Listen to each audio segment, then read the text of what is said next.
Welcome back to குட்டி கதை கேட்கலாமா வித் மீ அஹமத். தினம் தினம் ஒரு கதை கேட்டுட்டே இருக்கும். அதுல இப்போ முக்கியமா சிந்துபாத்தோட பயணங்கள் அப்படிங்கிற ஒரு இடத்துல வந்து நிக்கிறோம். சிந்துபாத் 7 பயணங்கள் பண்ணாதா ஒரு கதை இருக்கு. அந்த 7 கதைகளை ஒவ்வொன்றா பார்த்துட்டு இருக்கோம். இதுக்கு முன்னாடி பார்த்த கதையில அவர் எப்படி போராடி ஒரு திமிங்கலத்துக்கிட்ட இருந்து தப்பிச்சு ஒரு தீவுக்கு போய் அங்கிருந்த ராஜா கிட்ட இருந்து நிறைய பரிசுகளை வாங்கிட்டு வீட்டுக்கு போனாருன்னு பார்த்தோம். ஆனா அந்த பயணத்துல அவ்வளவு பெரிய பாடம் கிடைச்சும் மறுபடியும் ஒரு பயணம் போகணும்னு துணிஞ்சாரு. அதுதான் அவரோட 2வது பயணமாச்சு. அதுல என்ன நடந்தது அப்படிங்கறத தான் நாம இன்னைக்கு பார்க்க போறோம். Sinbad looked at Hindbad with a gentle smile. Sinbad ஹிந்துபாத் கிட்ட சிரிச்சுக்கிட்டே இந்த கதையை சொல்ல ஆரம்பிச்சாரா. You see my friend, after the first voyage, I had everything I once dreamed of. என்னோட பயணத்துக்கு அப்புறமா நான் ஆசைப்பட்ட நிறைய விஷயங்கள் என்கிட்ட இருந்தது. A beautiful home, a loving family, enough wealth to live in comfort. ஒரு நல்ல வீடு, சந்தோஷமான குடும்பம், எனக்கு தேவையான அளவு சொத்து. Anyone with good sense would have stayed in Baghdad forever. இதெல்லாம் இருக்கிறவங்க அதை விட்டு போகணும்னு நினைக்க மாட்டாங்கல்ல. He laughed softly, but sailors are not always blessed with good sense. ஆனா என்ன மாதிரி ஒரு மாலுமி, ஒரு sailor அப்படிலாம் நினைக்க மாட்டார். The days were peaceful, yet my heart was restless. என் மனசு ரொம்ப நிம்மதியா இருந்தாலும் ஏதோ ஒரு தேடல் எனக்குள்ள இருந்துகிட்டே இருந்துச்சு. Whenever merchants returned from distant lands, I found myself listening to every tale. ஒவ்வொரு தடவை ஏதாவது ஒரு வியாபாரி கப்பல்ல வரும்போது அவர்கிட்ட இந்த நிறைய கதைகளை கேட்கணும்னு எனக்கு ஆர்வம் இருந்துச்சு. They spoke of islands no map could show. எந்த மேப்லயும் இல்லாத தீவுகளை பத்தி அவங்க பேசினாங்க. Birds larger than houses, mountains filled with jewels. வீடுகளை விட பெருசா இருக்கிற பறவைகள், அதுக்கப்புறமா மலை ஃபுல்லா நிரம்பி இருந்த நகைகள். Trees that carried strange fruits. ரொம்ப வித்தியாசமான பழங்களை கொண்டிருந்த மரங்கள். The more I listened, the stronger the sea called me back. இந்த மாதிரி நிறைய கதைகளை கேட்க கேட்க மறுபடியும் கடல்ல ஒரு பயணம் போகணுன்ற ஆசை எனக்கு வந்துச்சு. At last I surrendered to it. அதனால நம்ம போலாம் அப்படின்னு ஒரு முடிவெடுத்தேன். I gathered fresh merchandise, joined another company of merchants, and once again our ship sailed east across the Persian Gulf. மறுபடியும் சில வியாபாரிகளை கூட்டிக்கிட்டு நிறைய பொருட்களை எடுத்துக்கிட்டு பர்ஷியன் கல்ஃபுக்கு கிழக்கு பக்கமா நான் போக ஆரம்பிச்சேன். This time I was no frightened beginner. இந்த தடவை நான் ஒன்றும் ஆரம்பகால பிகினர் மாதிரியான ஒரு செயலர் கிடையாது. The sea had become an old companion. கடலுக்கும் எனக்கும் இருந்த பந்தம் கொஞ்சம் அதிகமாயிருக்கு.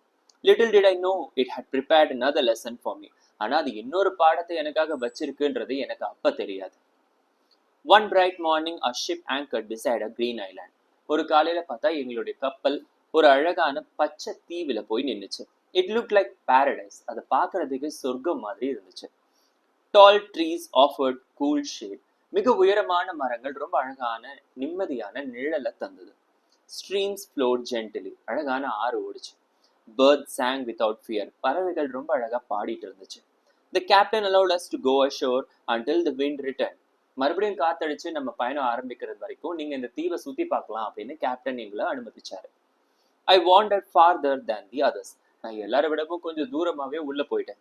Every tree seemed unfamiliar. ஒவ்வொரு மரமும் பார்க்கறதுக்கு புதுசா இருந்துச்சு. Every flower deserved another look. ஒவ்வொரு பூவை பார்க்கும்போதும் மறுபடியும் பார்க்கணும் அப்படிங்கிற ஆசையை தூண்டுச்சு. I forgot the time, forgot the ship, forgot everything except my curiosity. நான் நேரத்தை மறந்துட்டேன், என் கப்பலை மறந்துட்டேன், எல்லாத்தையும் மறந்துட்டேன். ஆனா என்னோட ஆர்வம் என்னை விட்டு போகல. When at last I returned to the shore, my heart stopped. The sea was empty, the ship had gone. நான் மறுபடியும் கரைக்கு கப்பலை தேடி வந்தப்போ பார்த்தா கரையில எதுவுமே இல்லை. என்னை விட்டுட்டு கப்பல் அங்கிருந்து போயிடுச்சு. I climbed a hill, hoping to see its sails. நான் மலை மேல ஏறி கப்பல் தெரியுதான்னு பார்க்கலான்னு நினைச்சேன். Nothing, only the endless sea. ஆனா கண்ணு கெட்டின தூரம் வரைக்கும் கப்பல் எதுவுமே தென்படல. I shouted, no answer. I waved my turban. நான் கத்துனேன், ஆனா யாரும் பதில் சொல்லல. என் தலையில கட்டியிருந்த டர்பன் அவுத்து நான் சைகை காமிச்சேன். அதையும் யாரும் பார்க்கல. No one saw me. For the second time, I found myself alone on a deserted island. மறுபடியும் ஒரு தடவை ஒரு தனியான தீவுல நான் மட்டும் மாட்டிக்கிட்டேன். I wanted to despair, but despair had nearly killed me once before. So I spoke to myself. Sinbad, as long as you breathe, there is still hope. நான் ரொம்ப உடைஞ்சு போயிட்டேன், என்னால் எதுவுமே பண்ண முடியாது அப்படின்னு நினைச்சேன். ஆனால் என் மனசாட்சி என்கிட்ட பேசிச்சு. சிந்த்பாத், உன்கிட்ட மூச்சு இருக்கிற வரைக்கும் உன்னால் என்ன வேணா பண்ண முடியும் அப்படின்னு சொல்லிச்சு. Those words gave me strength. அது எனக்கு ஒரு பலத்தை கொடுத்துச்சு. Instead of sitting and waiting for death, I began to explore. உட்காந்து மரணம் வர்றதுக்காக காத்திருக்கிறதுக்கு பதிலாக ஏதாவது செய்யலாமே, முயற்சி பண்ணலாமே அப்படின்னு நினைச்சேன். After walking for some time, I noticed something extraordinary. கொஞ்ச தூரம் நடந்ததுக்கு அப்புறமா ஒரு புதுசா வித்தியாசமா விசித்திரமா ஒரு விஷயத்த நான் பார்த்தேன். Standing alone in the middle of the plain was a great white dome. நடுவுல அந்த காட்டுல ரொம்ப பெரிய மலை மேல ஏறி நிக்கிறேன். அந்த இடத்துல ஒரு வெள்ளையான ஒரு டோம் இருந்துச்சு. It was perfectly round. ரொம்ப அழகா வட்ட வடிவமா இருந்துச்சு. Smooth as polished ivory. நல்ல அழகா பாலிஷ்டா இருந்துச்சு. It had no door, no window.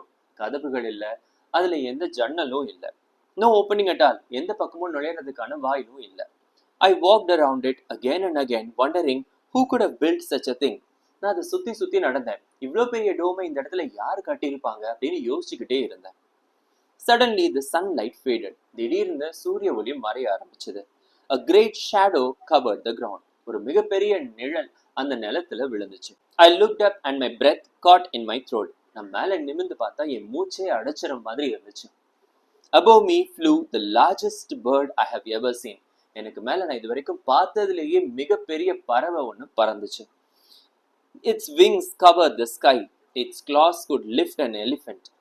அதோட இறக்கைகள் வானத்தையே மறைக்கிற அளவுக்கு பெருசா இருந்துச்சு. அதோட கால்களால அது ஒரு யானையை ரொம்ப சுலபமா தூக்கிட முடியும். It was the legendary rock, the giant bird that sailors spoke only in whispers. போயிட்டு வந்த பயணிகள் எல்லாரும் சொன்ன அந்த மிகப்பெரிய பறவையான ராக் தான் நான் அன்னைக்கு பார்த்தது.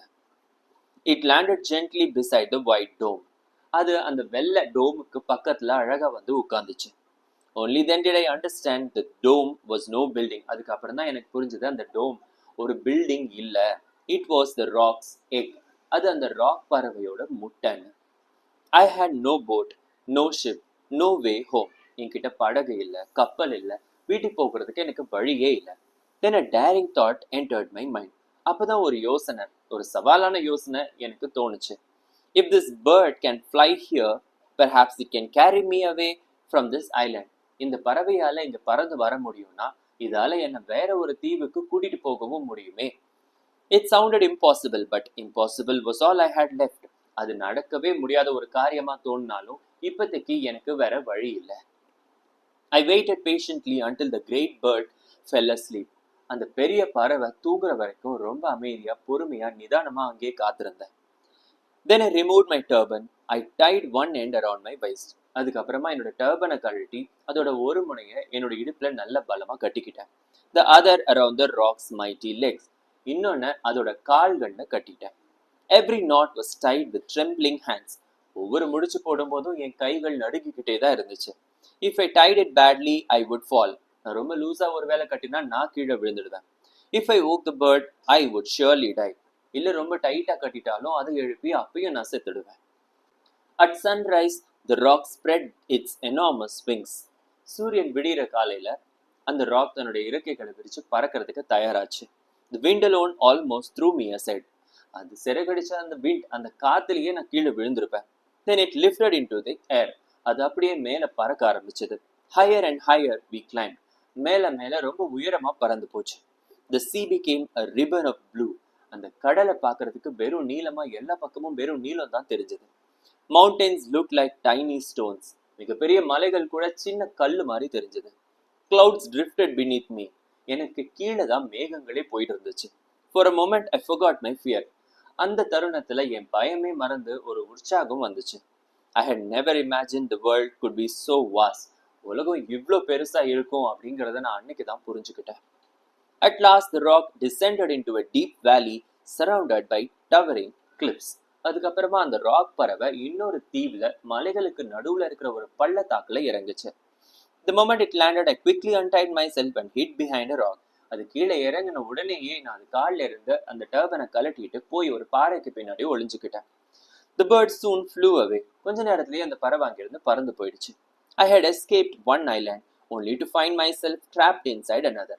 நான் ஒரு தீவுலேருந்து தப்பிச்சு இப்போ இன்னொரு தீவுல வந்து மாட்டிக்கிட்டேன். Sindbad looked quietly at Hindbad. Sindbad இந்த கதையை சொல்லிட்டு ஹிந்துபாத்தை பொறுமையா பார்த்தாராம். My friend, many people think courage means never being afraid. நிறைய பேர் என்ன நினைப்பாங்கன்னா பயமே இல்லாம இருக்கிறது தான் தைரியம்னு நினைப்பாங்க. That is not true. அது உண்மை இல்லை. I was afraid every step of the way. நான் நடந்த ஒவ்வொரு அடிக்கும் எனக்கு பயம் இருந்துச்சு. Courage is doing what fear tells you cannot be done. தைரியம் அப்படிங்கிறது பயம் ஒண்ணு எது செய்யாதன்னு சொல்லுதோ அது செய்யறது தான் அப்படிங்கறத நான் புரிஞ்சுக்கிட்டேன். Sindbad leaned forward. As I looked around that valley, the ground began to sparkle. மறுபடியும் சிந்துபாத் கதையை தொடர ஆரம்பிச்சான். நான் இறங்கின அந்த தீவை சுத்தி பார்க்கும்போது அந்த தரைகள் எல்லாமே ரொம்ப அழகா மின்னுச்சு. நாட் வித் வாட்டர், தண்ணி இல்லை. நாட் வித் சன்லைட், அங்க சூரிய ஒளியும் இல்லை. But with thousands of glittering diamonds. ஆனா அங்க ஆயிரக்கணக்கான வைரங்கள் கொட்டி கிடந்தது. Yet no man could ever collect them. ஆனா யாரும் அதை எடுத்த மாதிரி தெரியல. For the valley was guarded by creatures so terrifying that even the mighty rock would not remain there for long. ஏன்னா அந்த தீவை மிகப்பெரிய கொடூர ராட்சசங்கள் பத்திரமா பாதுகாத்துட்டு வந்தது. அதனாலதான் அந்த ராக் பறவை கூட அந்த இடத்துல கொஞ்ச நேரம் கூட நிக்காம உடனே பறந்து போயிடுச்சு. And that is where my greatest test truly began. அங்கதான் எனக்கு இன்னொரு சோதனை ஆரம்பிச்சது. அது என்ன சோதனை அப்படிங்கறத தெரிஞ்சுக்கிறதுக்கு குட்டி கதை கேட்கலாமாவை ஃபாலோ பண்ணுங்க. லைக், ஷேர் அண்ட் கமெண்ட் பண்ண மறந்துடாதீங்க. பாய்.